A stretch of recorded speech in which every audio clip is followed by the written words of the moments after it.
राम राम किसान मित्रों, nano urea पर पीएयू लुधियाना ने एक रिपोर्ट जारी की है जिसमें बताया गया है कि अगर आप नैनो यूरिया प्रयोग करते हैं तो आपके फसल का उत्पादन घट जाएगा, साथ ही साथ आपकी ज़मीन भी बंजर हो जाएगी अगर आप लगातार प्रयोग करते रहें। तो अभी तक जो है वो विदेश ही इस पर, जो विदेशी वैज्ञानिक थे वो ही इस पर सवाल उठा रहे थे कि इतना इफ़िशियंस नहीं हो सकती, इतनी अच्छी क्वालिटी में ऐसा नैनो यूरिया नहीं काम कर सकती है एक बोरा यूरिया के बराबर में। लेकिन अब पंजाब एग्रीकल्चर यूनिवर्सिटी ने भी इस पर जो है बड़ा सवाल उठा दिया है।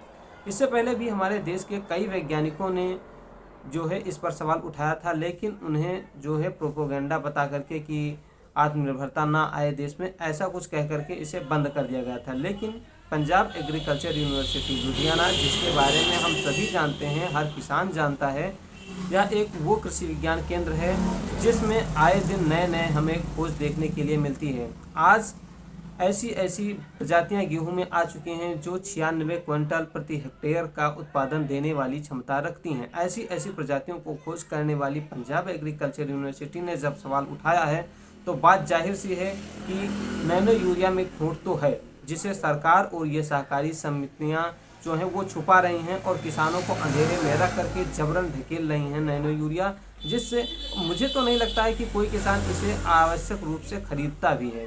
ज़्यादातर जो है कृत्रिम रूप से डीएपी की शॉर्टेज की जाती है और इस डीएपी के साथ में ही इसे बेचा जाता है। तो आज हम कुछ जानकारियाँ जानेंगे कि कितना प्रोडक्शन का जो है वो नुकसान हो रहा है, कैसे ज़मीन बंजर हो रही है, इसके बारे में हम थोड़ी सी जानकारी रखेंगे।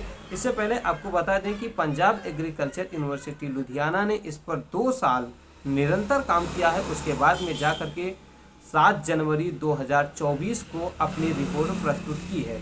आपको बता दें कि 7 जनवरी ये वो समय था जिस समय रामलला विराजमान होने वाले थे अयोध्या में। तो इस न्यूज़ में कोई ऐसी सुर्खियाँ आई नहीं कि पंजाब एग्रीकल्चर यूनिवर्सिटी ने ऐसा कोई जो है वो अपनी रिपोर्ट सबमिट की है जो इसके ऊपर बवाल ज़्यादा मचा सके। तो एक समय ये भी हम कह सकते हैं कि रामलला ने जो है वो इफ़को कंपनी को कुछ हद तक बचाने का बहुत अच्छे से काम किया है। लेकिन हमारी जो सरकार है वो इस पर जबरन जो है वो लगातार और ही अत्याचार कर रही है किसानों के साथ में। और भी हम जानेंगे कि अभी जो 3 संयंत्र चल रहे थे उसके बाद में भी 6 संयंत्र और लगाए जाने की संभावना है, जो कि इस साल हो सकता है ये चालू कर दिए जाएँ। तो अभी हम जानते हैं कि किस हिसाब से किस फसल में कितना ज़्यादा नुकसान कर रहा है। तो सबसे पहले बात करते हैं गेहूं की पैदावार में। गेहूं की पैदावार में 21.6% का जो है उत्पादन में घटोतरी होती है, जबकि इफ़को ने दावा किया है कि 3 से 8% की बढ़ोतरी होती है। उत्पादन आपका बढ़ करके आएगा अगर आप नैनो यूरिया प्रयोग कर रहे हो। लेकिन पंजाब एग्रीकल्चर यूनिवर्सिटी का मानना है कि अगर आप नैनो यूरिया से खेती कर रहे हो, गेहूँ की खेती कर रहे हो, तो आपका 21.6% का उत्पादन नुकसान होगा।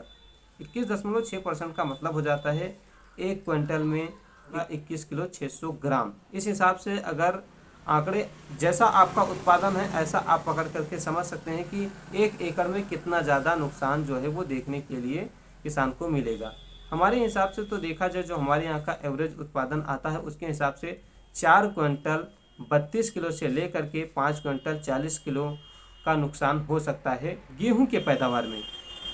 बात करें कि इससे जो है मिट्टी कैसे बंजर हो रही है, तो गेहूं की मिट्टी जो है उसमें नाइट्रोजन की डिफिशियंसी जो है वो हो रही है, जिससे नाइट्रोजन की डिफिशियंसी 11.5% की है। अगर आप लगातार प्रयोग कर रहे हैं गेहूं की फसल में तो 11.5% आपकी ज़मीन में, आपकी मिट्टी में नाइट्रोजन कम हो जाएगा, जिससे आपकी ज़मीन जो है वो बंजर हो जाएगी।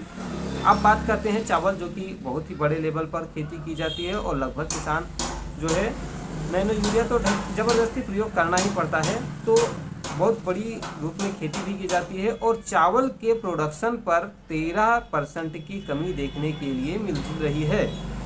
13% का मतलब होगा कि 1 क्विंटल में 13 किलोग्राम। इस हिसाब से देखा जाए जो हमारे क्षेत्र में उत्पादन मिल रहा है उस हिसाब से अगर देखा जाए तो 1 क्विंटल 95 किलो से लेकर के 2 क्विंटल 60 किलो तक का नुकसान एक किसान को 1 एकड़ में उठाना पड़ रहा है।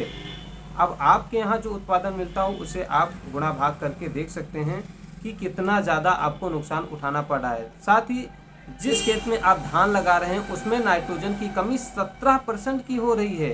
आपकी ज़मीन में 70% नाइट्रोजन कम हो जाएगी अगर आप नैनो यूरिया डाल रहे हो।